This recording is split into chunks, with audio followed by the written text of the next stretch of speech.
Stronghold Passage.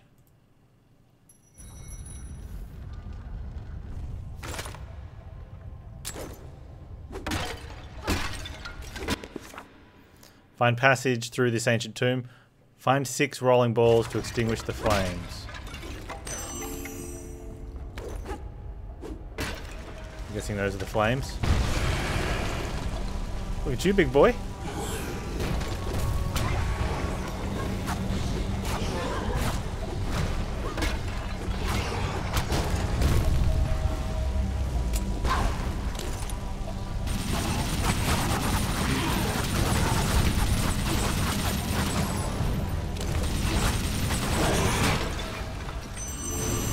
Got a flamethrower. Can I get a water gun?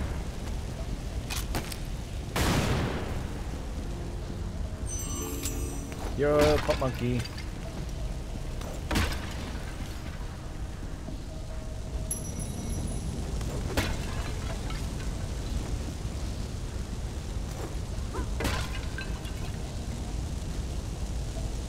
There's one of them. We found one.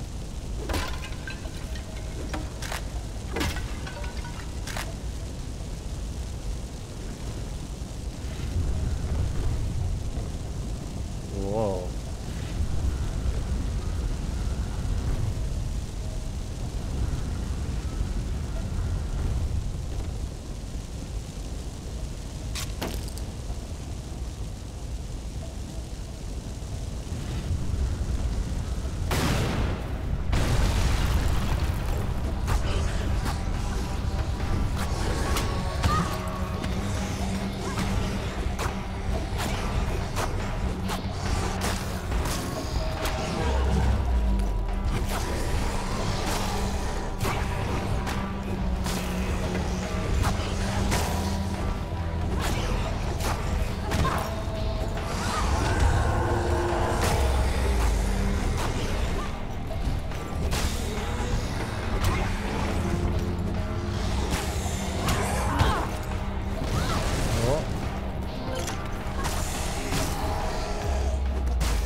Oh, Lara with the non-optimal usage of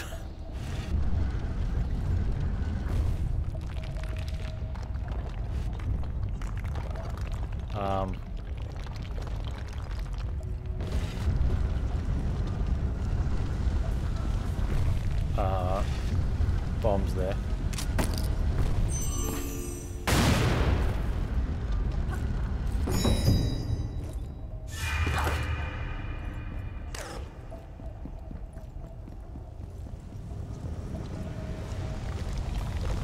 Does any of them remind you of a childhood favorite, Pop Monkey? Oh, almost rolled it up into the hole. She said.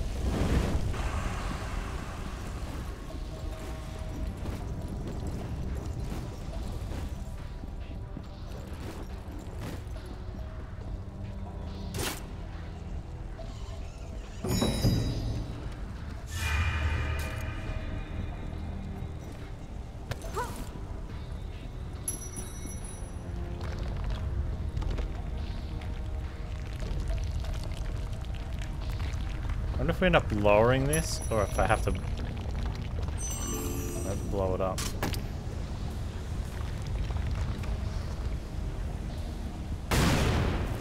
Blowing it up it is.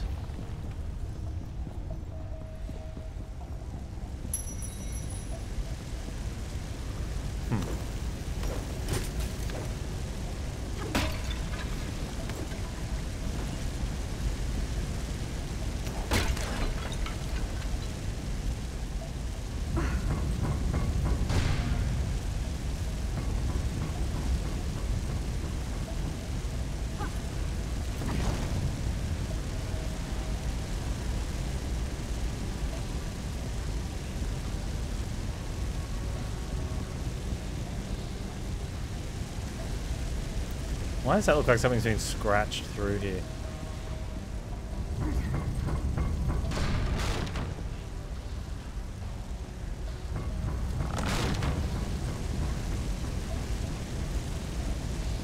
Probably why.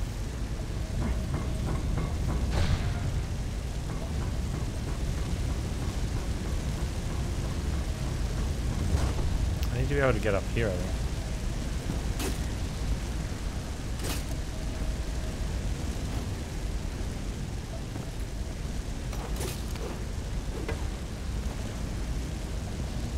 I got it.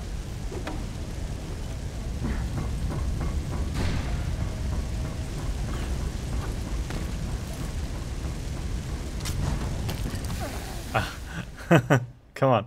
That's got to be it, right?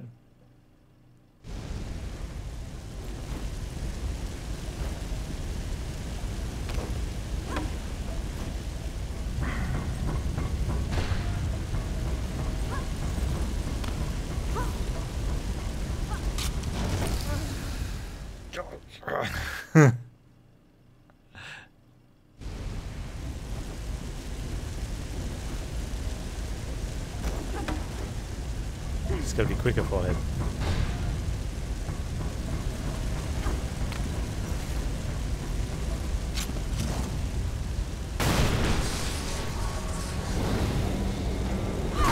Oh, you shouldn't be able to get me from up here.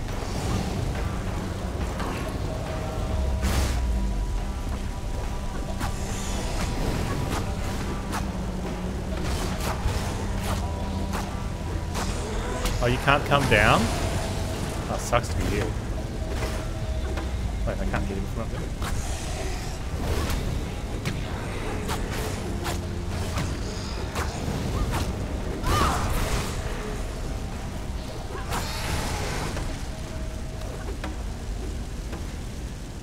10-second ninja scene. Okay, what is it?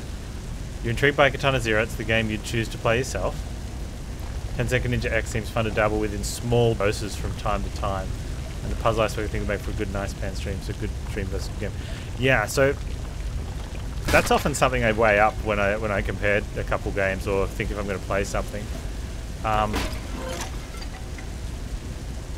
You know, and I appreciate you think about the stream as a whole, not just, you know, some people just go game, which is also fun, I guess. But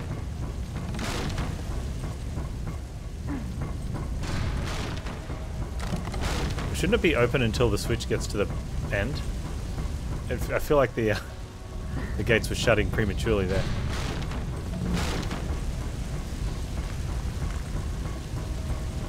Oh, hang on. Anyway, maybe not. I've got a lot of games that I wouldn't mind playing at the end of stream to fill in some time. I never seem to have that time at the end of stream to fill in, or very rarely.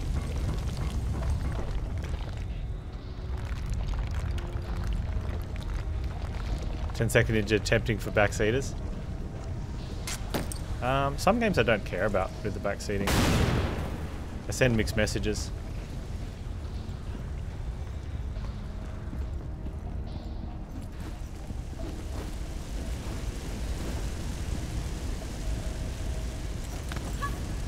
Although some games are really, really rough when they get backseated because you just end up getting someone who knows the game that just be like, here, the answer's this. It's like, thanks.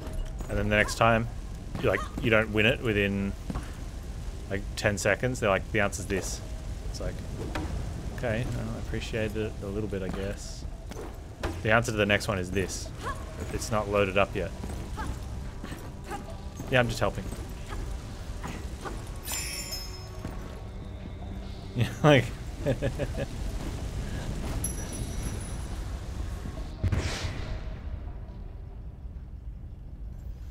Well, okay then.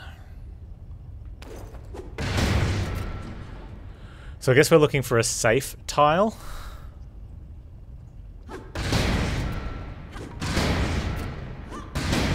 Found it. I found a safe tile. Hey Chroma, how you doing, man?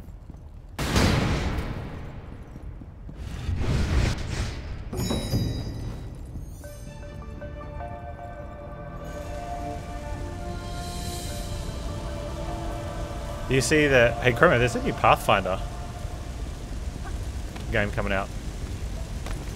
You had the interview for the Pathfinder podcast. Now, speaking of Pathfinder, how'd it go? Wrath of the Righteous, yeah. Also, Solasta comes out of early access in a couple weeks.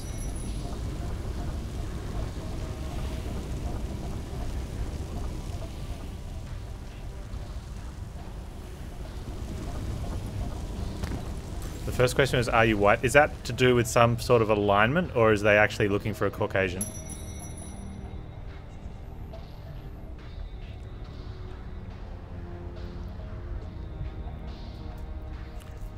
Now, I'm curious here because I know other people in... Well, in your situation would have said no. You said you are. Interesting.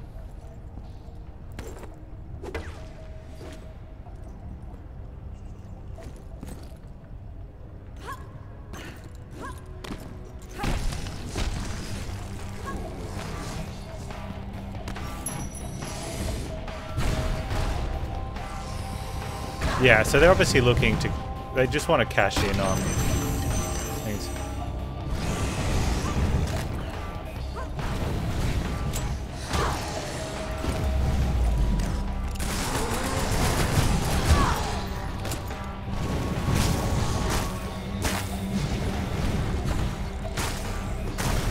I mean, I get it if you're trying to appeal to everyone. Like if you've got some very generalist show where you're looking to appeal to everyone. But when you've got a somewhat niche show and you're looking to appeal to a target audience that is interested in that activity, I don't think it needs to be a focus on having only one of any specific way of segregating people. You know, you're allowed to have two of the same category, if you, I don't know, but it's become, we've sort of built ourselves into this compulsion to say we can only have one of each, insert this topic or this, you know, flavor of the month. Yeah, categorization spectrum. And we need to have exactly 15 people so that we can cover this wheel of colours. Meanwhile, someone's like, why can't we just have 3 people that are really knowledgeable on the topic and they talk about it to people that are interested in the topic? No, that's stupid. What are you, a moron?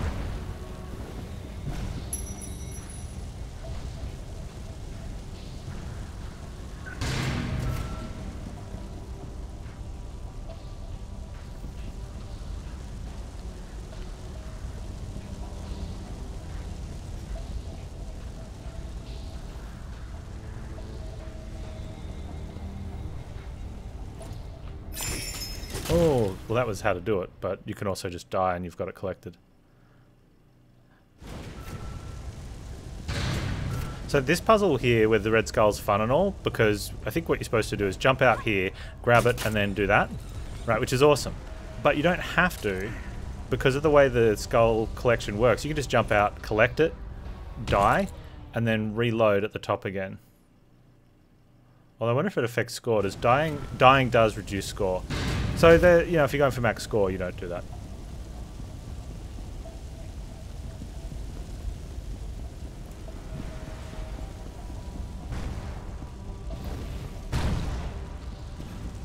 So, on the podcast, are they playing Pathfinder or talking about it?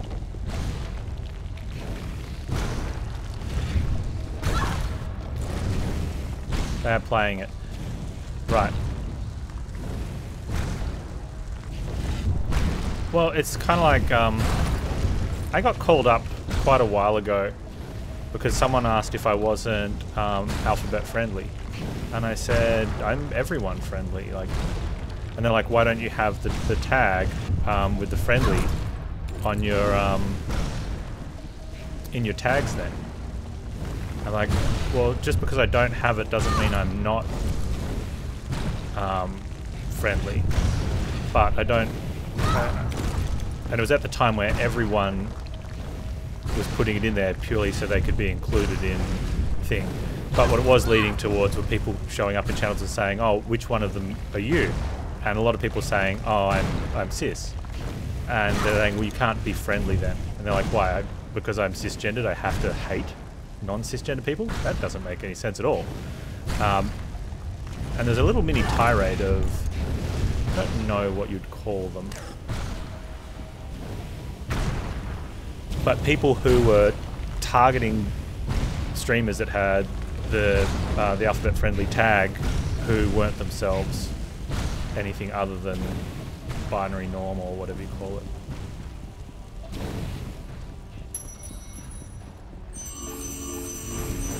But it you know, and while it's a good thing that we have specific spaces for anyone to feel safe,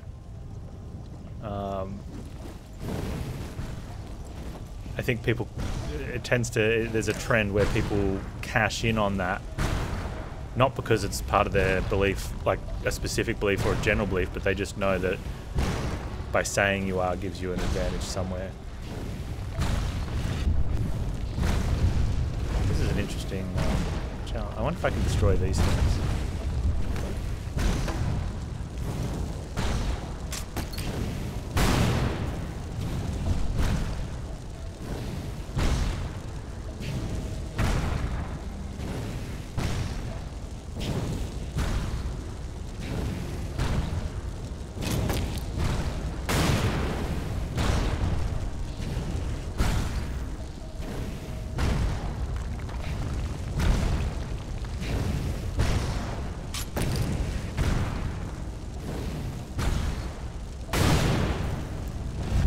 Odd to see an odd focusing skin color gender. Yeah. So when I asked if you answered yes to white, not only have I seen it on a couple of TV shows, but I've had friends that have had. Well, probably the best one was the thing. I think it was on. Do you remember Numbers? I think it was Numbers. But there was like a race issue, or it was definitely that guy. It was definitely the older brother, but he might have been playing a different role. But an African American fellow, they were having a discussion or an argument, I can't remember the fine details, about how he wouldn't understand what it's like because he's white. And his argument was, I'm not white. I'm Jewish, I understand persecution. And that was his argument of why not white.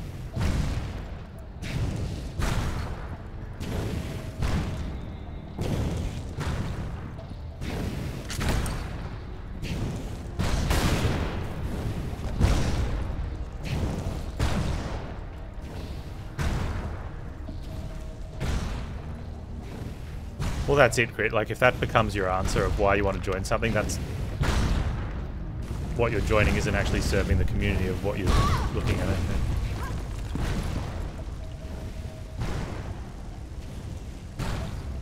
I think you've summed that up. However, you can't call anyone from a minority category a dick, even if they are being a dick, because now you're racist or sexist or genderist, Chroma. The way the world works now. You just have to live with that.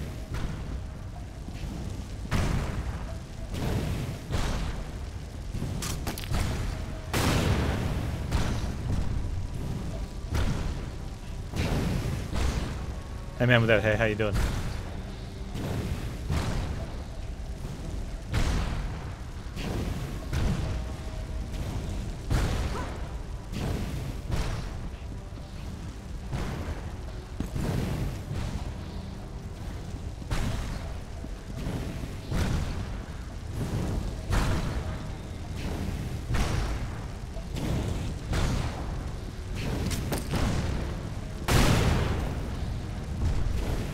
I can't see raising the hand actually doing anything. Yeah, Lawrence is good. They've got a couple cool puzzles in this. It doesn't look like raising the hand actually does anything. I thought it would have done something to the fire cannon thing.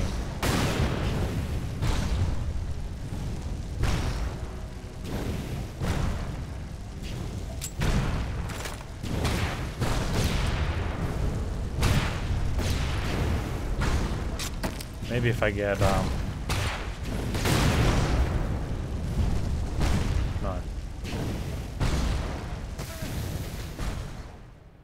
Well, I think that's the thing. You know, I agree with you, Crit. You've got to ask that decision, but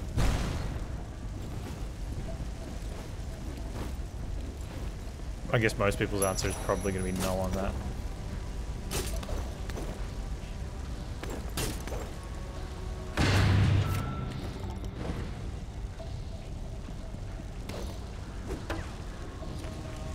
Well, except there's going to be people whose answer is going to be yes because they fit that category.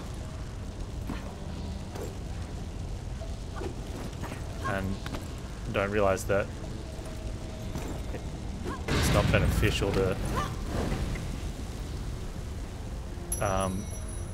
exclude yourself.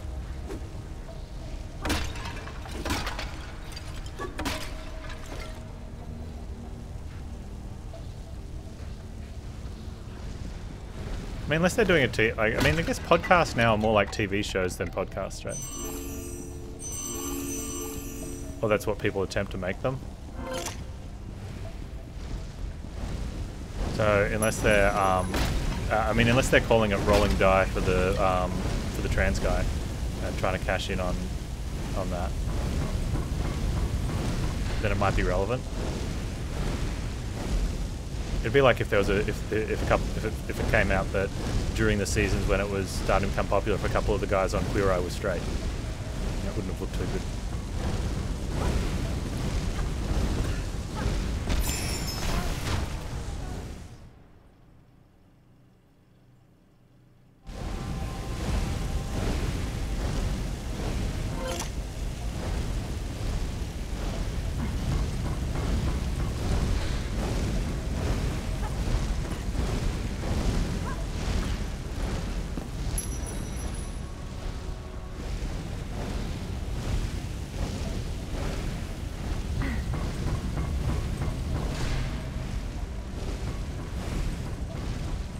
Oh, that's probably just to get you back on the other side.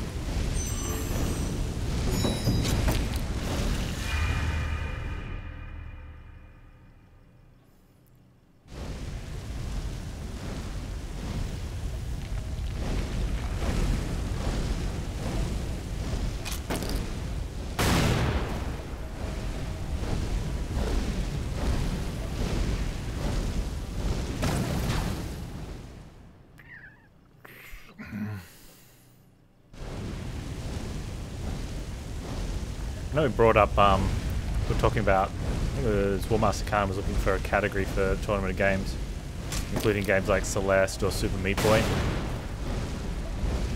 And I asked, what category would that be? And I suggested it as precision platformers. Usually based on the success of how tight their controls are in regards to movement and jumping and such.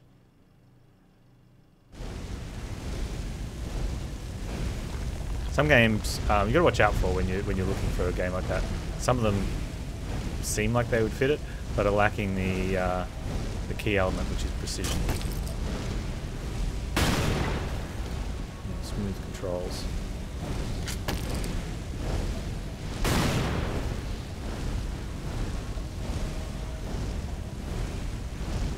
It's way too far over, grenade.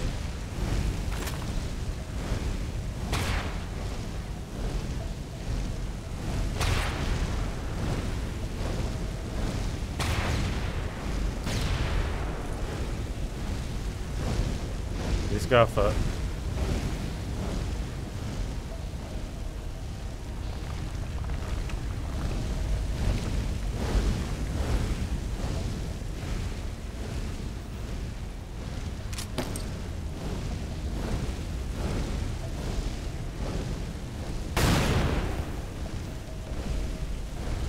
Okay, stop rolling.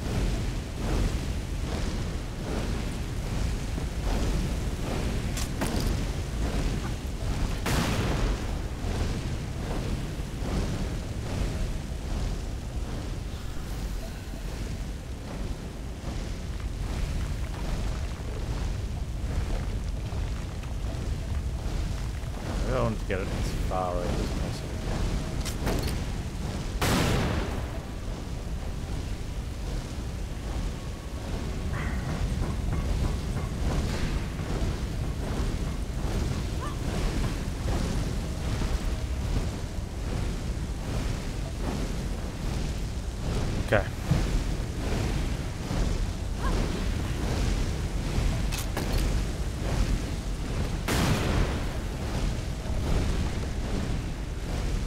job, Lawrence.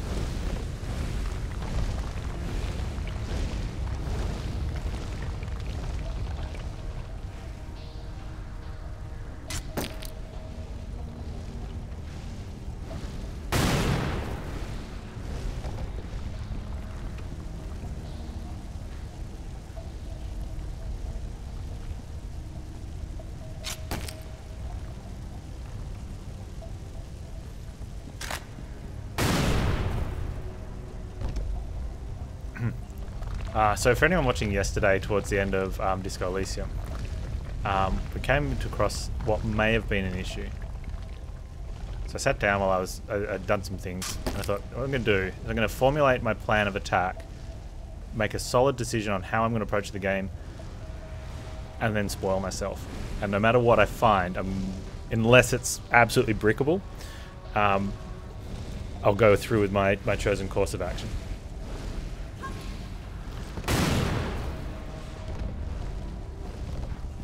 Which is, I decided, going to, one was to find out, one thing I wanted to do was find out exactly how the failing roll system worked. Which will make me rethink how I roll other stuff now, I think. But the idea is we can put on all the authority stuff and make an authority roll. Do I put the ball in the skull? I need to put the lime in the coconut. Yeah.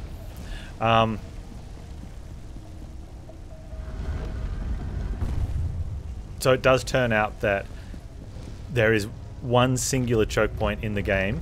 There might be more later, but the first one that is a absolute, you must make this roll, is the authority roll against Tidus.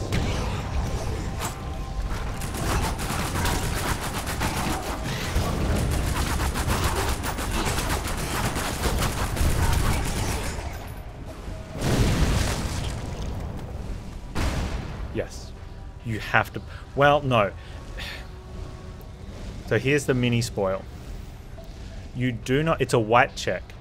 So if you fail it on your next level up or any level up afterwards, you can put a point in authority to re-roll it. Okay. If you want to drop a thought, though, that costs you a level up. So remember that. Costs you a thought, costs you a level up point to drop a thought.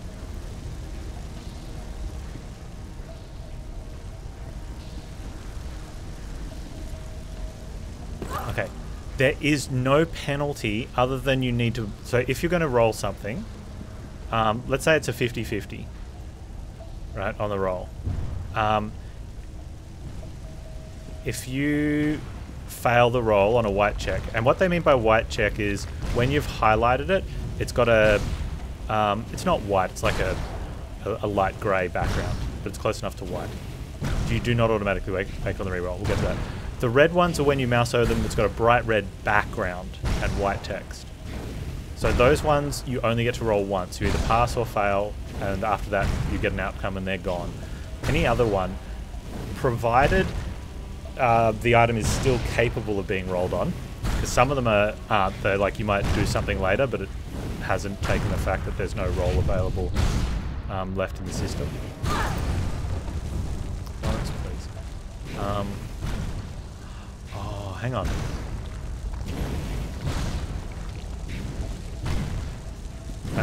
So that means with Tidus, what you need to do is either have a character with a decent amount of authority. Actually, I'll explain the penalties for rolling. So let's say you... now,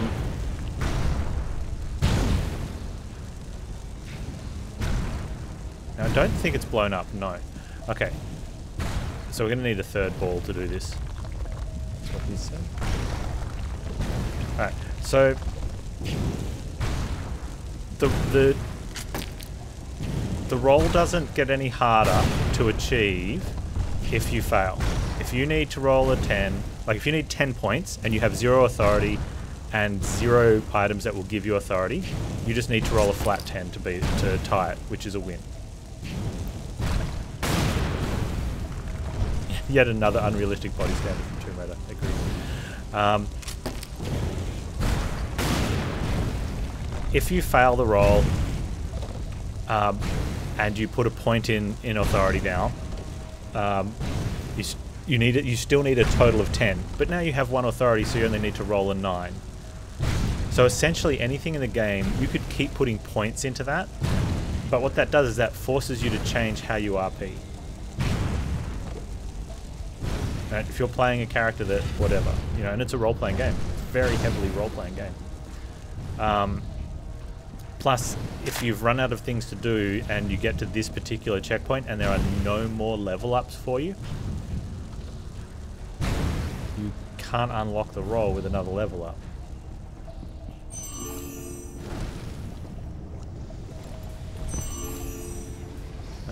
Now, there are a lot of things in the game to give you authority if you... we've found a bunch. I think we've got like... for that roll, sorry, there's items that will give you authority, but there's also things specific to Tidus that will give you points for that roll. There's also one that'll lose one, which sucks. Like at the very beginning, if you're the first time you fight him, if you appear weak,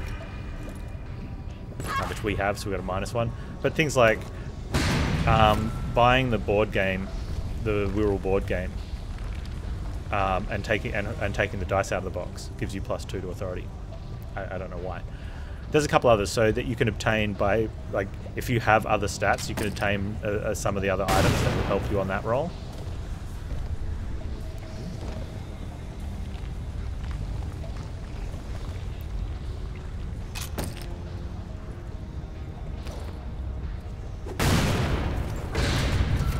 Nice. Just need to give a little nudge. So now the mini spoil. If you fail the roll, let's say you do everything you can, you put on the clothes that you find authority with and whatever, and you fail the roll, you have to level up and put a point in authority to try again. If you fail again, but it'll be easier this time because you put a point in authority, so you'll be 1 point closer. If you fail it again, you need to level up, put a point in authority, and try for a 3rd time. And it'll be easier again because now you've got 2 points in authority you didn't have before. If you fail the 3rd time, Kim steps up and proves his authority over Tidus.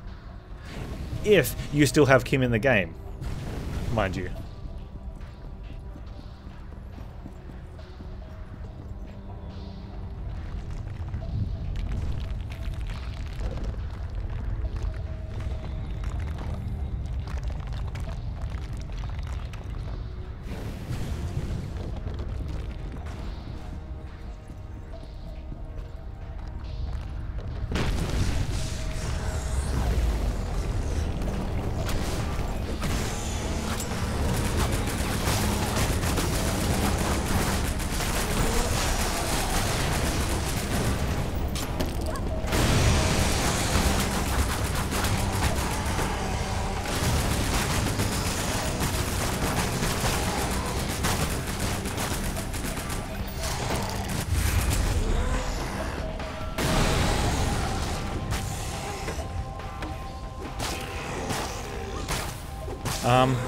So yeah, that's... The original plan was just to put points in and roll up. I do have a level up point that we haven't spent on the save. So instead of save scumming it, because I want to play the game as if, you know, things matter, what we'll do is we'll roll up.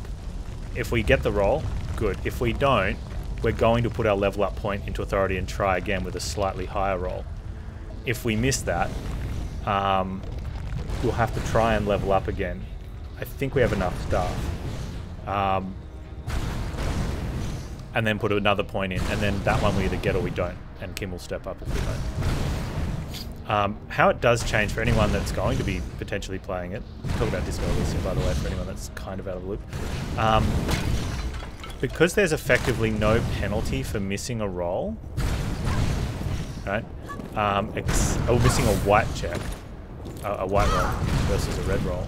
Oh, I need to put the balls down here. That doesn't mean you can just carte blanche roll up against stuff, right? Because the white ones have no adverse effect. But what could happen? I don't think we've seen any of these. No, we have, sorry. If you miss a white roll, you might get to roll again, but some of them do have penalties for missing the roll. Right? And I think one of us was when we spoke to Titus the first time, we lost the roll because it was quite a high roll. And so we get a -1 penalty for any future times, but only once. Right? And that's because we suffered with weak at first meeting or something. There's also the karaoke one where well, this one wasn't a failed roll, this was from a choice. If you choose to test the microphone, you lose 2 drama points because you step up too close to it and you like speak into it funny or something. I can't remember. But other times you just fail the roll and there's no added penalty. You've now got to spend a point in that section. But if you are going to be spending a point in, like, if it's a build you're doing, like if we're doing a logic and what's the other one, visual calculus stuff. So if you miss one of those rolls, but you know the next level up you're going to be putting a point in it anyway, then it doesn't matter, right? But reasons not to is because you might get an item that could help you out. And so you might look at it and go, oh, I don't know, like a 58% chance to make this. And I'm not really leveling in this, but I could pick up some clothes that could help me. And I did have someone at some point, different game, can't remember what game, but I was playing a different role-playing game and we were role-playing it. You guys know I like to role-play and stuff. And I changed items for a role on something, and they pointed out, if you're really role-playing it, your dude wouldn't change clothes to have this conversation with this person. I'm like, damn, that makes a lot of sense.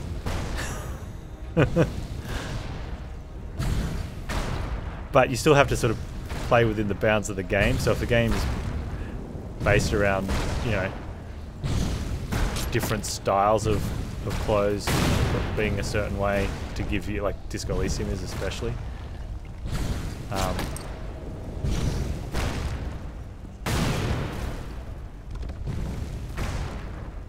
But yeah, what we're going to do is we're just going to roll up against it. If we get it, we get it. If we don't, we'll put a point in authority. Yeah, like when I did the karaoke change. Now, see, that's different though. Our guy that's that superstar that thinks he's good, he totally would have put an outfit on for karaoke. Because that's for the show.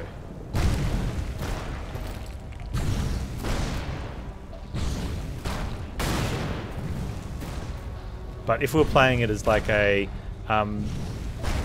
either like a timid guy or a big butch Brutus Chad that isn't even interested, we probably just and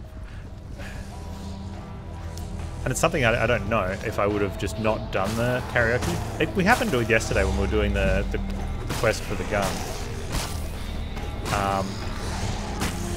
There is no option to lie to Everett and say that you got signatures. You have to get 2 signatures and mail them, whether they're the ones from the actual home, like occupants, or if they're you forge them. And without knowing if it's a side quest or a main quest, there's no option to just not do it. Well, there kind of is until you like, is this the main quest that's, you know, bottlenecking me right now, that's stopping me from progressing? Oh, big boy. I thought I had a different gun on. Oh, I had those guns there. Okay, let's put the chain gun. I like the chain gun. And I'm not saying games should have their quests listed as main, or, I mean, it's nice. But actually, I kind of like the fact that or appreciate the fact that it doesn't have the quest listed, because that's not how, you know, the character actually thinks, right? the big fight music going up really loud.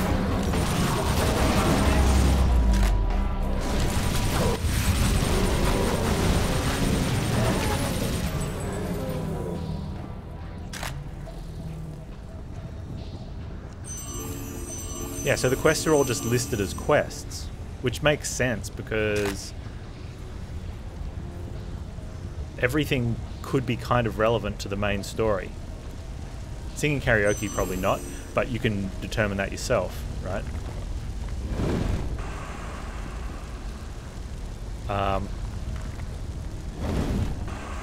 Whereas if we look at something, you know, whether it be Dragon Age or World of Warcraft type stuff or Witcher, any big story, and you visit a little village and the lady's like, oh, actually, I was just about to say, you know, and the lady's like, oh, can you please go kill 10 rats in my basement? Or can you go find my missing person of some relation?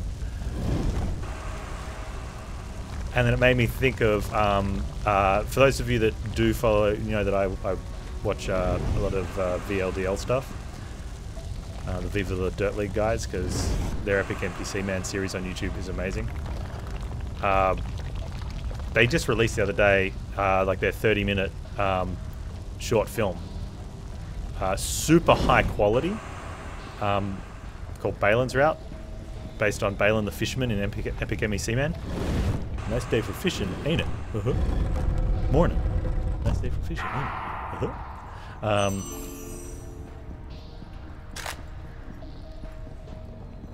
Which is all about, sometimes it's not a side quest.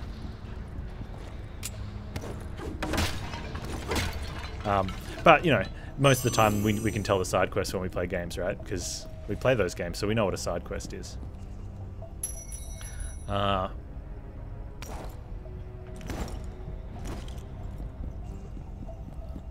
Oh, challenge dungeon? Alright, let's start.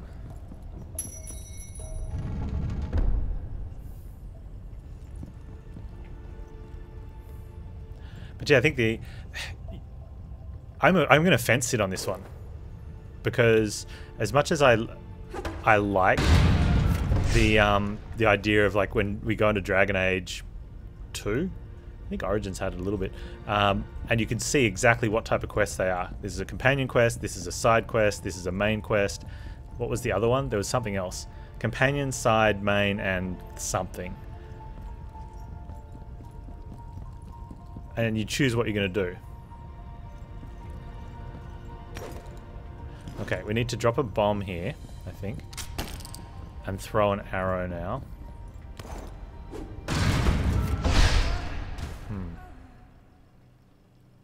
I was going to use the bomb to get back.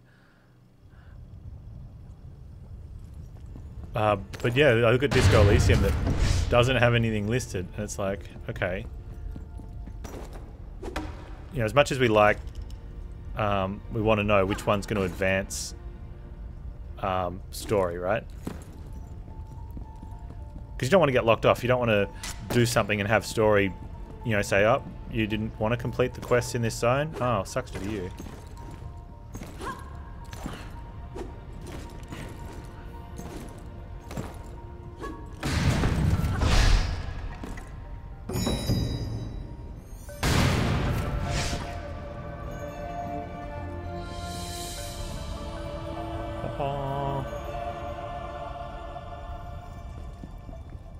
I wouldn't say it's a meme, maybe more of a trope.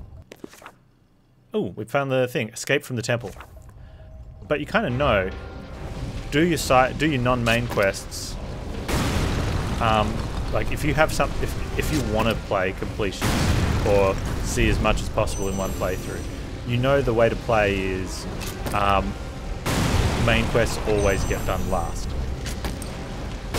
Right? Everything else gets done before you do main quest stuff, right?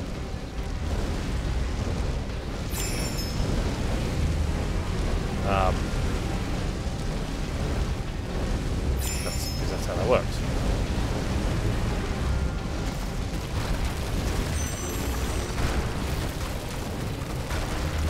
Whereas, you know, so knowing what is, what isn't, but I think just the way Disco Elysium played out as like the game it is, like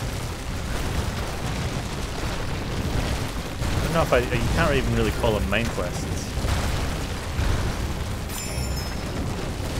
Like it's all just stuff you do while trying to discover what's happening.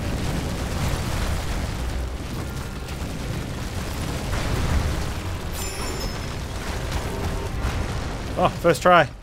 Wait, was it? No. Did I get on all 3 of them? Step on 3 hidden spider tiles. I think I only got 2.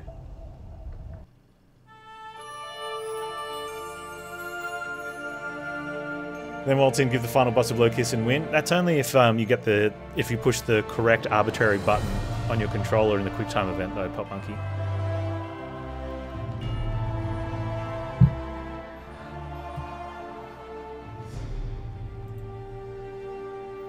Someone else, there's another game. Someone told me about a game that had the final boss was done on a QuickTime event, and then we saw one in one of the Tomb Raiders.